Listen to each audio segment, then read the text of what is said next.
looking back at this year's economy and looking forward this year, by and large, I think everybody would agree, economically speaking, it was a pretty good year for our contractors and the iron workers. Speak to that, and then talk a little bit about what you see in the coming year, 2018. Our union's fiscal year ends in the middle of the year. So from a work hours standpoint, we softened quite a bit, and a lot of that's attributable to the Western Canada softening with the lower price of oil, and they just pretty much ratcheted down the oil production. So we've saw a loss of hours both in our shop and in the oil sands and all the related industries.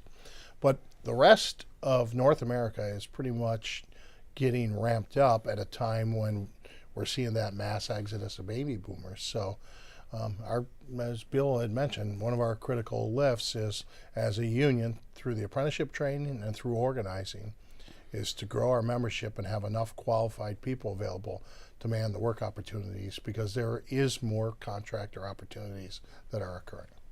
So, Bill, to that point, do you see a next gen contractor coming into play, or is it continuing to age? That's a grave concern to the industry and, of course, our group. Well, one of the things that we've been working on hard and a lot more frequently of late is the pension issues that are out there.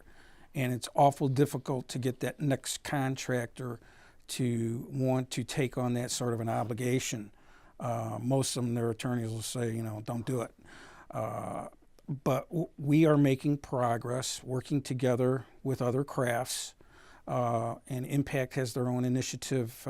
We have actually two initiatives going. We have a management track and we have a labor track, and we're both working. Labor's working from their vantage point, we're working from our vantage point, and we're hoping that together we can demonstrate to the Congress that this is not just a union thing, it's a management thing as well.